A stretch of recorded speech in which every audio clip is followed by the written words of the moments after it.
శుభదినం ఆనందించి నే స్తుతించెదను.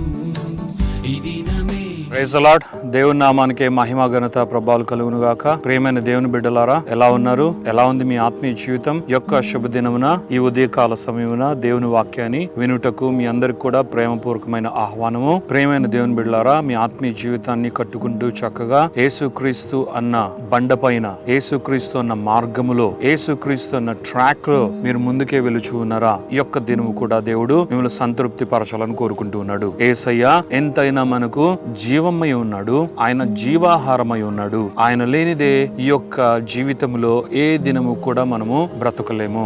ఆయన ఉంటేనే మన జీవితము పరిపూర్ణము. ఆయనతోనే మన ప్రయాణము. శేషించబడి ప్రత్యేకించబడిన మనము దేవుని పిల్లలము. ఇది మనం ఎప్పుడు మర్చిపోకూడదు. మన జీవితంలో మనకు వీలైనంత వరకు దేవునితో సమయాన్ని గడుపుటకు, వాక్యాన్ని వినుటకు, వాక్యం వీలైతే ధ్యానించుటకు, మరింత సమయాన్ని దేవునితో ధ్యానించుటకు మనము సిద్ధపడాలి. మనము వీలైనంత వరకు దాని కొరకు ప్రయాసపడితే చాలా బాగుంటుంది. మీరందరూ కూడా చక్కగా యొక్క లవ్ వర్డ్ ని వింటూ, ప్రతిదిన ప్రేమ వాక్కును వింటూ ఆశీర్వదింపబడుతూ ఉన్నారని మేము ఆశిస్తూ, అలాగున ఈ యొక్క దినమున దేవుడు మనందరి కొరకు సిద్ధపరిచిన వాక్యాన్ని చక్కగా విందాం. దేవుని నామానికి మహిమ కలుగును గాక. రక్షింపబడ్డారా? ఇంకా రక్షింపబడలేదా? రక్షింపబడి మీ ఆత్మీయ జీవితాన్ని కట్టుకుంటూ ఉన్నారా? అయితే చాలా మంచిది. ఇప్పటి వరకు ఇంకా రక్షింపబడకపోతే ఇంకా ఎందుకు ఆలస్యం? నేడే రక్షణ దినం. యేసయ్య మంచి దేవుడు, నిజమైన దేవుడు, ప్రేమ కలిగిన దేవుడు. ఆయన సింహాసనాన్ని వీడి పరలోకాన్ని వదిలి మనందరి కొరకు బలియాగముగా అగుటకు, ఈ భూమిపైన నిజమైన మానవుని యొక్క జీవన విధానాన్ని ఆయన పరిచయం చేయుటకు, ఎలాగా పరిశుద్ధులుగా పవిత్రులుగా జీవించాలో ఆయన మనందరికి తెలియపరచుటకు ఈ భూమి మీదకి వచ్చి తండ్రి చిత్తాన్ని నెరవేర్చి ఆయన మనందరి కొరకు ప్రాణం పెట్టి మరణించి పునరుద్ధానుడై తిరిగి లేచిన యేసయ్య మన సొంతం. ఆయన మన పక్షంలో ఉన్నాడు. రక్షణ అనుగ్రహించాడు. నమ్మిన వారికి, విశ్వాసులైన వారికి రక్షణ ప్రస్థానమే వారి ముందుంది. మనందరికి కూడా రక్షణ జీవితము మనం కలిగి అనుభవిస్తూ ముందుకు నడుస్తూ ఉన్నాము. అయితే మనము ఈ సువార్తను, ఈ మంచి వార్తను, శుభవార్తను అనేక మందికి తెలియపరచాలి. అనేక మందితో మనం పంచుకోవాలి. దేవుని నామానికి మహిమ కలుగును గాక. ఇప్పటికీ ఇంకా రక్షింపబడకపోతే ఈ రోజు దేవుడు నీతో మాట్లాడుతున్నాడు. దేవుని నామాన్ని బట్టి, యేసయ్యను బట్టి నీవు రక్షింపబడాలి. దేవుని రాజ్యములో చేర్చబడాలి. రక్షణ చాలా కీలకమైనది. అది చాలా అవసరమైంది. ప్రియమైన దేవుని కుమారుడా, కుమార్తె, నీవు రక్షింపబడి నీవు ఆనందించాలని దేవుడు కోరుకుంటున్నాడు. నీవు విమోచింపబడి దేవుని రాజ్యంలో చేర్చబడాలని దేవుడు కోరుకుంటున్నాడు. ఆయన నీ కొరకు కలిగి ఉన్న అనేకమైన ప్రణాళికలు నీ జీవితంలో విప్పబడాలని, ఆయన అనుగ్రహించు ఆనందం, సంతోషం నీ వశమవ్వాలని తండ్రి యోచిస్తూ ఉన్నాడు. యేసయ్య నీ కొరకు విజ్ఞాపన చేస్తున్నాడు. దేవుని నామానికే మహిమ కలుగును గాక. మరి రక్షింపబడిన మీరు మీ జీవితంలో ఎలాంటి ప్రయాణాన్ని కొనసాగిస్తున్నారు? రక్షింపబడిన మనకు ఎన్నో గొప్ప ఆశీర్వాదాలు ఉన్నాయని మీరు ఎరిగారా? ఆశీర్వాదాలతో పాటు ఇంకా మన జీవితంలో అనేకమైనవి దేవుడు మనకు అనుగ్రహించడని మీరు తెలుసుకున్నారా? ఈ రోజు దేవుడు ఈ విషయం గురించే మనందరితో మాట్లాడాలని కోరుకుంటూ ఉన్నాడు. శ్రద్ధగా విందాం. ఫిలెమోనుకు రాసిన పత్రిక 1వ అధ్యాయము 4, 5, 6 వచనాలు ఒక్కసారి మనము జాగ్రత్తగా విందాం. దేవుడు అంటూ ఉన్నాడు, నీ ప్రేమను గూర్చియు ప్రభు అయిన యేసు ఎడల సమస్త పరిశుద్ధుల ఎడలను నీకు కలిగి ఉన్న విశ్వాసమును గూర్చియు నేను విని నా ప్రార్థనల యందు నీ నిమిత్తము విజ్ఞాపన చేయుచు ఎల్లప్పుడూ నా దేవునికి కృతజ్ఞతాస్తుతులు చెల్లించుచు క్రీస్తును బట్టి మీ యందున్న ప్రతి శ్రేష్టమైన వరము విషయమై నీవు అనుభవపూర్వకముగా ఎరుగుట వలన ఇతరులు నీ విశ్వాసమందు పాలువారగుట అనున్నది కార్యకారి కావాలనని వేడుకొనుచున్నాను అని అపోస్తులైన పౌలు ఫిలెమోనుకు రాసిన ఈ యొక్క చిన్న పత్రికలో ఒక చక్కటి వాక్యాన్ని వ్రాసాడు. ఇదంతా కూడా చాలా పెద్దగా, చాలా కాంప్లికేటెడ్ లాగా, చాలా డీప్ లాగా మనకు అనిపిస్తున్నా మనకు అవసరమైన ఒక వాక్య భాగాన్ని మాత్రం తీసుకుందాం. దేవుడు అంటూ ఉన్నాడు, దేవునికి మనం కృతజ్ఞతాస్తుతులు చెల్లించాలి. పౌలు కూడా అనేకమైన విశ్వాసాలు బట్టి, సంఘాన్ని బట్టి, సంఘంలో ఉన్న దేవుని బిడ్డలను బట్టి, ఆయన వారిని బట్టి దేవునికి కృతజ్ఞతాస్తుతులు చెల్లిస్తూ ఒక శ్రేష్టమైన వాక్యాన్ని ఆయన మనకు పరిచయం చేస్తున్నాడు. క్రీస్తు యేసునందున్న మనకు, క్రీస్తు యేసునందున్న మనందరి కొరకు దేవుడు ఒక ప్రణాళిక రచించాడు. అదే శ్రేష్టమైన వరములు. శ్రేష్టమైన వరములు వరములు అన్న విషయమును గూర్చి అప్పటి వరకు ఎవరికీ తెలియదు. కానీ అపోస్తులైన పౌలు దాన్ని తెలుసుకొని దాన్ని దేవుని యొక్క ప్రత్యక్షత ద్వారా కనుగొని తాను అనుభవిస్తూ దీనిని అనేక మందికి పరిచయం చేస్తున్నాడు. దేవుని నామానికి మహిమ కలుగును గాక.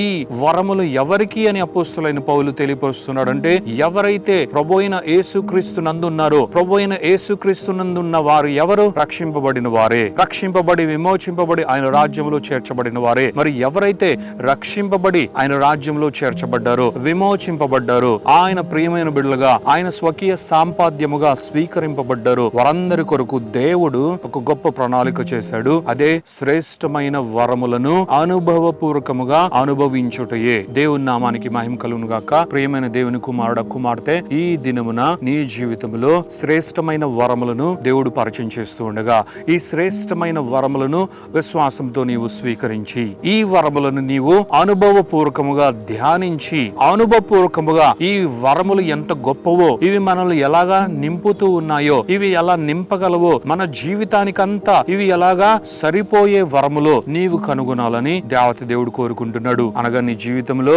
అది శాంతికి సంబంధించింది కావచ్చు, నీ జీవితంలో ఆనందానికి సంబంధించింది కావచ్చు, నీ జీవితంలో ఆరోగ్యానికి సంబంధించింది కావచ్చు, నీ జీవితంలో స్వస్థతకు సంబంధించింది కావచ్చు, నీ జీవితంలో విజయానికి సంబంధించింది కావచ్చు, నీవు గ్రేట్ ఇన్ఫ్లుయెన్స్ ని క్రియేట్ చేయడము, ఇంపాక్ట్ చేయడము అన్న విషయానికి సంబంధించి కావచ్చు, దేవుని కొరకు నీవు నిలబడుట అన్న విషయానికి సంబంధించింది కావచ్చు, ఏ విషయానికి సంబంధించింది అయినా ఈ వాక్యం ద్వారా దేవుడు నీతో మాట్లాడుతున్నాడు. ఇలాంటి శ్రేష్టమైన వరములను నీకు బహుమానములుగా రక్షణలో నేను ఉచితముగా నీకు అనుగ్రహిస్తున్నా. ఇదేం నీవు అడిగితే ఇచ్చినవి కావు, ఇవి నేను రక్షణలో నీకు నేను అనుగ్రహించిన నూతన ఆత్మలో బహుమానముగా నేను నీకు పెట్టి ఉన్నాను. ప్రియమైన కుమారుడ, కుమార్తె, నీవు కేవలము ఈ యొక్క వాక్యాన్ని వింటూ ఉండగా ఇది ఆల్రెడీ నీలో ఉంది అని విశ్వసించి, ఆల్రెడీ నేను నీ ఆత్మలో పెట్టాను అని విశ్వసించి, ఆల్రెడీ ఇవి నీ రక్షణలో ఉన్నాయి అని నీవు విశ్వసించి, నిజముగా నీవు రక్షింపబడి ఉంటే, నిజముగా నీవు విమోచింపబడి ఉంటే ఇవన్నీ కూడా నీ కొరకే అని నీవు నమ్మి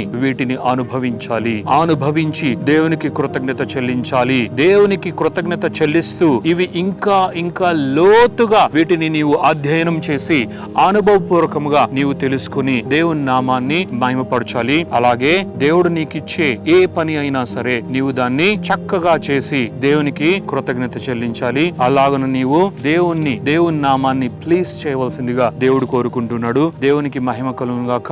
ఇప్పటి వరకు దేవుడు నీకు ఎన్నో వాక్యాలు వినిపించి ఉండగా ఈ వాక్యము కూడా నీ జీవితంలో ఒక గొప్ప పునాదిగా వేసుకో. దీన్ని కూడా నీ ఆత్మీయ ఇంటిని కట్టే ఒక రాయిగా, కట్టడిగా నీవు దీన్ని గుర్తించు. దేవుడు నీతో మాట్లాడుతున్నాడు. శ్రేష్టమైన వరములను నేను నీకు అనుగ్రహించి ఉన్నాను నా ప్రియమైన కుమారుడ, కుమార్తె. ఇది నీ కొరకే నేను అనుగ్రహించను. నీవు వీటిని తెలుసుకొని వీటిని నీ జీవితంలో అనుభవించు. మరి నీ జీవితంలో ఏవి అయినా సరే నీ జీవితాన్ని తక్కువ చేయవు. నీ జీవితంలో వచ్చే ఏ పరిస్థితులైనా సరే శ్రేష్టమైన వరములను నీవు నమ్మి వాటిని నీవు ప్రయోజనకరంగా చేసుకుంటే గనుక ఏవి కూడా నిన్ను క్షీణింపచేయవు. నిన్ను ఇంకా గొప్ప చేస్తాయి. నిన్ను సంపన్నునిగా చేస్తాయి. నీవు అన్ని కలిగిన వానిగా అవుతావు. నీవు శరీర సంబంధమైన అనేకమైన అవసరతలు అక్కర్లు తీరకపోయినా నీ ఆత్మలో దేవుడు నీకు అనుగ్రహించిన ఈ శ్రేష్టమైన వరములను బట్టి, ఈ శ్రేష్టమైన వరములను నీవు అనుభవిస్తూ అనుభవపూర్వకముగా తెలుసుకొనుటను బట్టి నీవు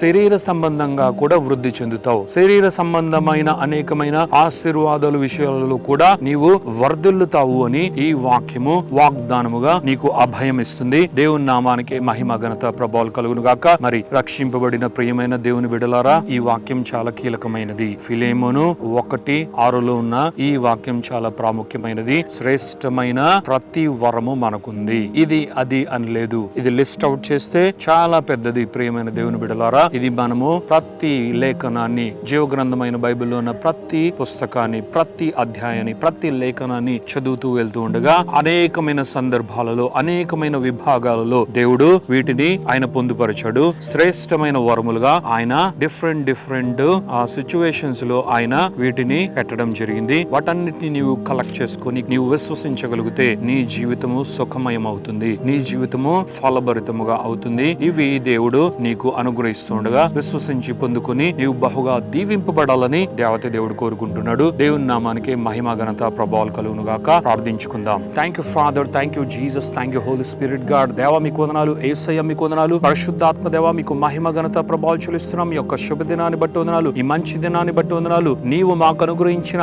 ఈ శ్రేష్టమైన వాక్యాన్ని బట్టి వందనాలు. ఇది ఎందుకు శ్రేష్టమైన వాక్యం అంటే, ఇది నాయన శ్రేష్టమైన వరములను పరిచయం చేయు వాక్యము కాబట్టి, శ్రేష్టమైన వరములను ఎలాగున అనుభవపూర్వకముగా మేము తెలుసుకుంటూ మరి వీటిని అనుభవించాలో తెలియపరిచిన వాక్యం కాబట్టి మీకు కృతజ్ఞతాస్తుతులు చెల్లిస్తున్నాం. వినుచున్న బిడ్డలందరూ ఈ దినమున, ఈ ఉదయ కాలమున వారి జీవితమును దీన్ని లోతుగా నాటుకొని నాయన ఇదిగో తండ్రి మరింత ఫలభరితముగా యేసు నామములో చేసుకునేదిగాక. విశ్వాసి అయిన నాయన మీ కుమారుడు కుమార్తె అయిన ఎవరు కూడా నాయన మీరు అనుగ్రహించిన ఏ శ్రేష్టమైన వరమును కూడా మిస్ కాకూడదు దేవా. ప్రతి ఒక్కరూ దీనిని అనుభవించదురుగాక అని నాయన వేడుకుంటూ యొక్క ప్రార్థన, స్తుతి, ఆరాధన మీకే చెల్లించి వేడుకొనుచున్నాము తండ్రి. Amen, amen, amen.